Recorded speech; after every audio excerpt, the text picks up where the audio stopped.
जो व्यक्ति जितना सफल हुआ है, याद रखिएगा कि उसके वेश में उतना ही संघर्ष छिपा हुआ होगा।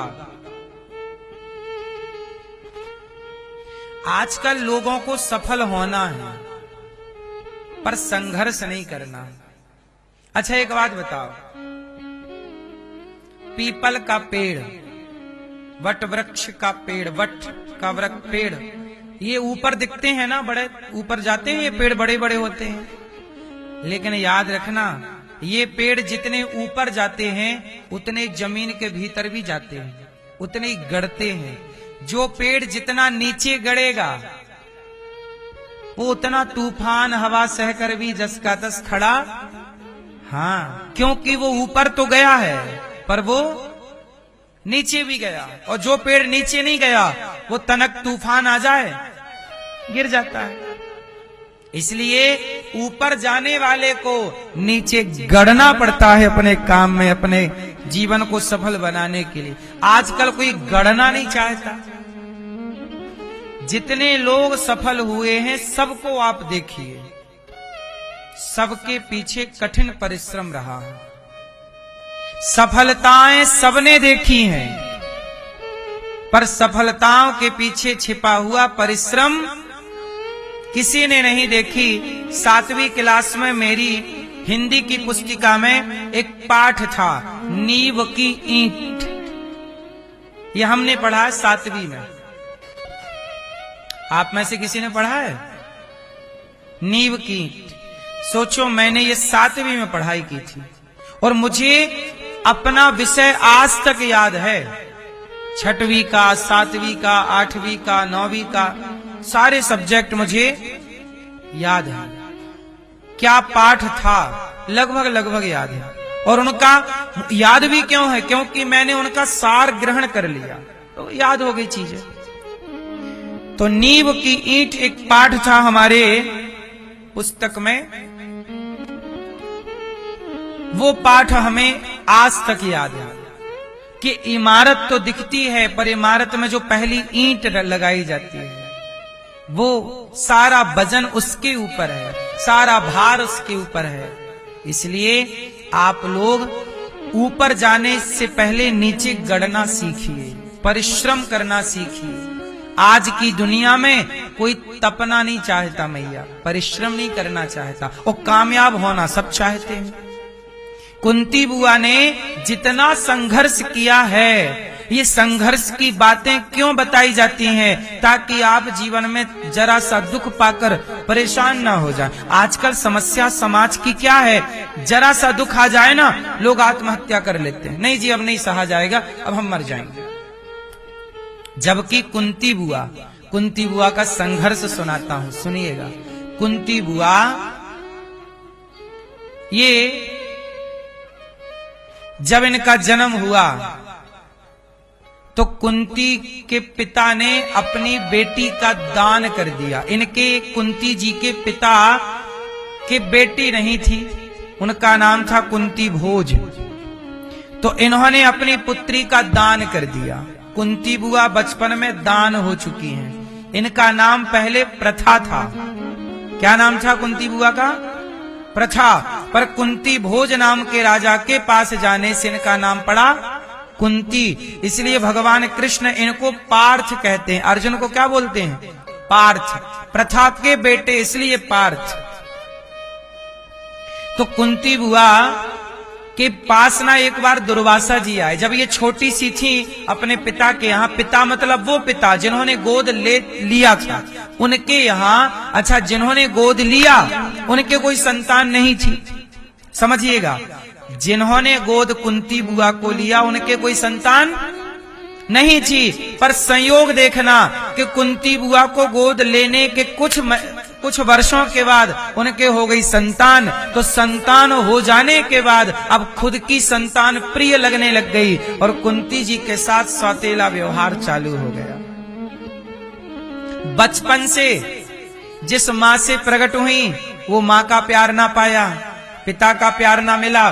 जिसने गोद ले लिया उनके यहाँ बच्चे हो गए, अब उनके यहाँ भी। आप समझ सकते हैं कि कैसा व्यवहार रहा होगा। कुंती बुआ को एक संत दुर्वासा जी आए और इनकी सेवा इनके पिता ने इनको दी कि बेटी दुर्वासा जी आए हैं, पूरी सेवा खाने पीने की व्यवस्था आपकी। कुंती बुआ ने बड़ी निष्ठा से सेवा की। अच्छा, दुर्वासा जी समझ गए कि बच्ची का भविष्य, कुंती जी का भविष्य देख लिए। संत समझ गए कि इसके भाग्य में तो विधवा होना लिखा है। कुंती जी के भाग्य में क्या लिखा था? विधवा।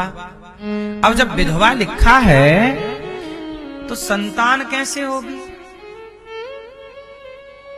संतान और विवाह के थोड़े टाइम बाद ही वैधव्य योग दिख रहा है, मतलब संतान होने की संभावना।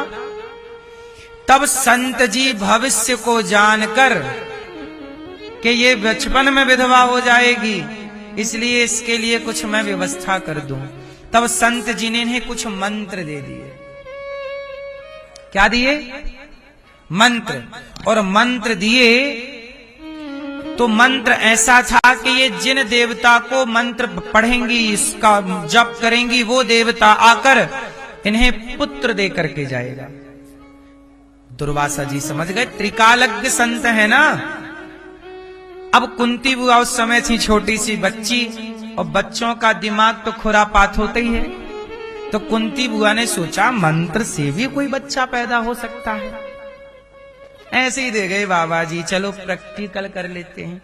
तो सूर्य भगवान की तरफ देख के एक मंत्र पढ़ दिया। वो पढ़ा तो सूर्य भगवान प्रकट हो गए।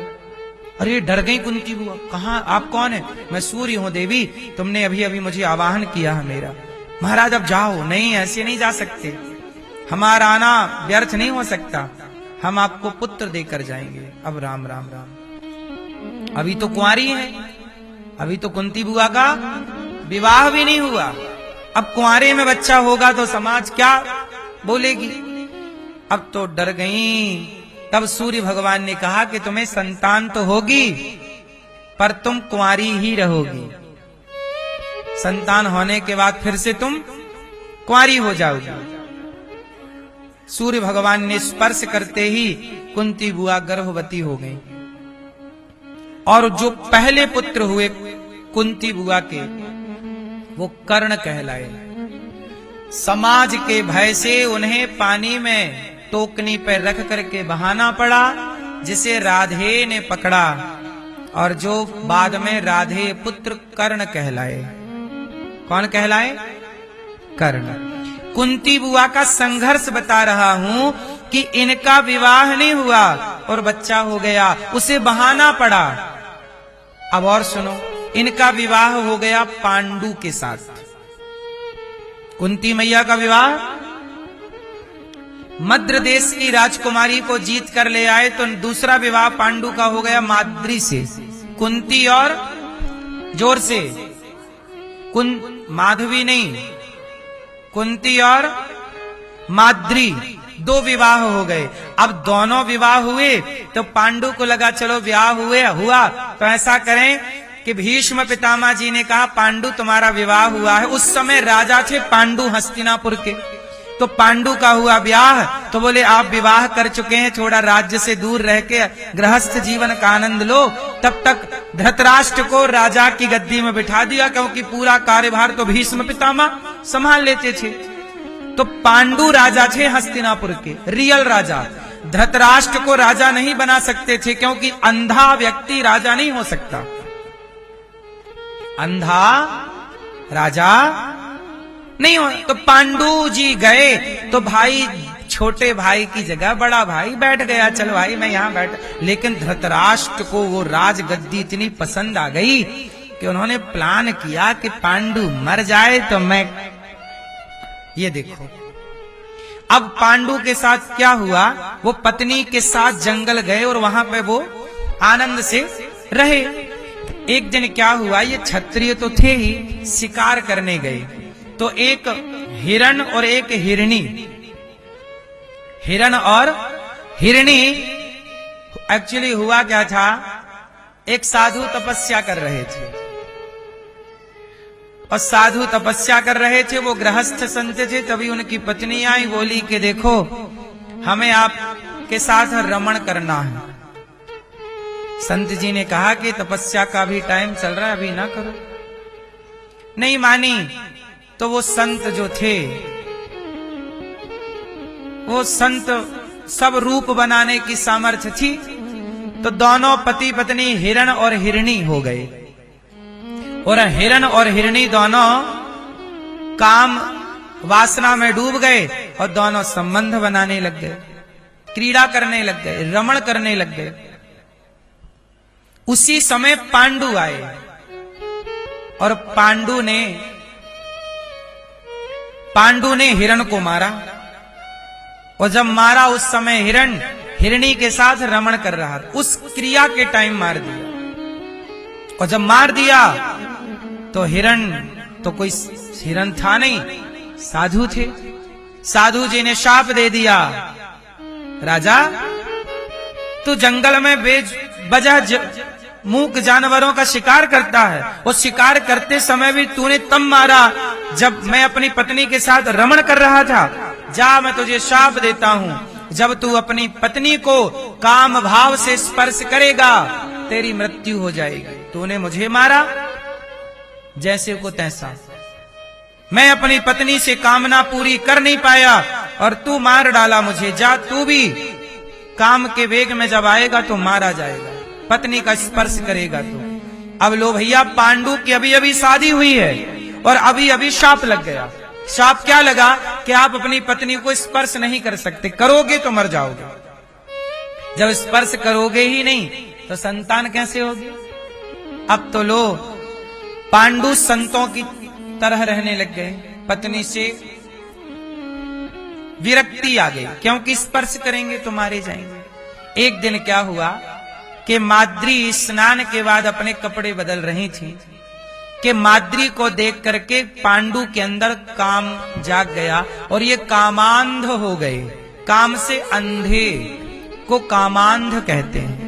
कामांध हो गए और ये पांडु अपनी माद्री की ओर बढ़े। माद्री ने समझाया, स्वामी आपको शाप लगा है, आप मुझे स्पर्श ना कीजिए। पांडु नहीं माने और जैसे माद्री का स्पर्श किया। अच्छा, सामान्य भाव से स्पर्श करने में मौत नहीं हुई, सामान्य भाव से तो आप स्पर्श करिए, काम भाव से, भोग भाव से स्पर्श किया, पांडु की हो गई मृत्यु। और जब पांडु की मृत्यु हुई तो मृत्यु के पहले ये पांडव, कुंती बुआ ने बताया कि मुझे संत ने मंत्र दिया था, वो मंत्र से आप भले स्पर्श नहीं कर सकते पर बच्चे हो सकते हैं।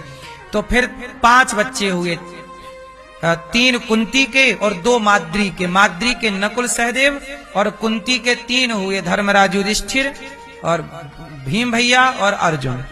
3, 2, 5। और जब अभी बच्चे थे, पांडव लोग क्या थे, छोटे छोटे बच्चे, तब पिता की मृत्यु हो गई। और पिता की मृत्यु हुई तो माद्री बोली कि मेरे कारण पति की मृत्यु हुई, इसलिए पति के साथ मैं सती हो जाऊंगी, किसको मुंह दिखाऊंगी। कुंती बोली मैं भी सती होऊंगी। लोगों ने रोका नहीं, आपकी अब जिम्मेदारी, ये 5 बच्चे हैं, तुम भी मर जाओगी, इन 5 बच्चों का क्या होगा। अब हुआ क्या कि 5 बच्चे हो गए छोटे छोटे, और पांडु मर गए, माद्री मर गई, कुंती बुआ बची अकेली। अब जब वापस हस्तिनापुर आई तो हस्तिनापुर में राज्य का शासन कौन करने लग गया था, धृतराष्ट्र। अब धृतराष्ट्र गद्दी खाली नहीं कर रहे हैं, अब धर्मराज युधिष्ठिर हो गए बड़े। धर्मराज युधिष्ठिर क्या हो गए, बड़े। तो न्याय ये कहता है कि पांडु का बड़ा बेटा ही हस्तिनापुर का राजा बनेगा। पर हुआ क्या कि धृतराष्ट्र जी को लगा कि मेरा बेटा राजा बन जाए तो बढ़िया है। तो पांडवों को रास्ते से हटाने के लिए धृतराष्ट्र ने क्या खेला कि लाक्षागृह बनवाया। क्या बनवाया, लाक्षागृह क्या होता है, लाख का घर। लाख का घर क्या होता है, मैया आप लोग चूड़ी पहनती थी पहले के जमाने में, लाख की। किसकी चूड़ी आप जानती हो कि नहीं, पहले लाख की चूड़ी आती थी, अभी भी आती है पर अब कम पहनते हैं लोग। लाख की चूड़ी होती है, वो प्लास्टिक की तरह टपकता है, ऐसे जलाओ तो प्लास्टिक नहीं होता, वो लाख है। उस लाख का घर बनाया और वो बहुत जल्दी जलने वाला पदार्थ है, जलता है। अब लाक्षागृह में पांडवों को कर दिया बंद। किसने? कौरवों ने। और बाहर से लगा दी आग। इस षड्यंत्र के साथ के पांडव मर जाएंगे तो हस्तिनापुर के राजा सदा कौन रहेंगे? धृतराष्ट्र। और धृतराष्ट्र के बाद दुर्योधन। ये दुर्योधन ने षड्यंत्र रचा। धृतराष्ट्र भी इसमें सम्मिलित है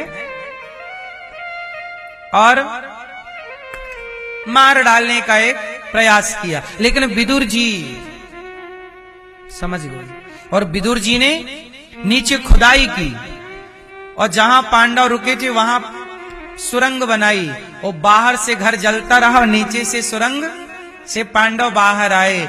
अब जब धृतराष्ट्र को पता चला, सबको खबर क्या लगी? पांडव मर गए। अच्छा, वहां पे हुआ क्या कि 5 बॉडी लाके रख दी गई, एक स्त्री की और 5 पुरुषों की, ताकि कंफर्म हो जाए कि पांडव मर गए। और धृतराष्ट्र मन ही मन खूब प्रसन्न है, मर गए। ये देखो, धृतराष्ट्र तो 13 दिन बाद 13वीं भी कर चुके पांडवों की, गए। और जब बाद में पता चला, और बाद में पता कब चला? वो द्रौपदी के विवाह में, द्रौपदी के विवाह में सीधा पता लगा, जब एक मछली की आंख में निशाना मारना था तब पता चला कि ये पांडव है। अब फैली खबर कि भाई तो जिंदा है। अब तो धृतराष्ट्र जी के लड्डू सब फूट गए। अब फिर दावेदारी हो गई कि भाई राजा कौन बनेगा? अब धर्मराज युधिष्ठिर राजा बने। अब राजा ना बने इसके लिए धृतराष्ट्र ने फिर तिगड़म खेला। क्या करें? बोले एक काम करो बेटा, ये वाला राज मत लो, हम तुम्हें अलग से जमीन दिए दे रहे हैं। धृतराष्ट्र ने अपना राज्य नहीं छोड़ा, पांडवों को बुलाया, यहां आओ, हम तुम्हें इंद्रप्रस्थ दिए देते हैं। दिल्ली, हस्तिनापुर का सिंहासन नहीं, हस्तिनापुर से दूर कौन है? दिल्ली। दिल्ली उस समय खंडहर बंजर भूमि थी। धृतराष्ट्र को लगा ये बंजर भूमि तुम ले लो, चलो। पर पांडवों ने चलो ठीक है, बड़े पिता हैं, ले ली। और वहां रहते रहते पांडवों ने मेहनत की और अपने राज्य की स्थापना कर ली, खूब धन दौलत इकट्ठी कर ली, खूब बढ़िया। भगवान कृष्ण का भी सहयोग था और अपने बल से पांडवों ने मेहनत की और इतना बढ़िया ठाट बाट जमा लिया कि कौरवों की संपत्ति थोड़ी लगने लगी और पांडवों की तो ज्यादा जब लगी। तो दुर्योधन को अपनी संपत्ति की खुशी नहीं थी, पांडवों की संपत्ति ज्यादा हो गई, इस बात का दुख था।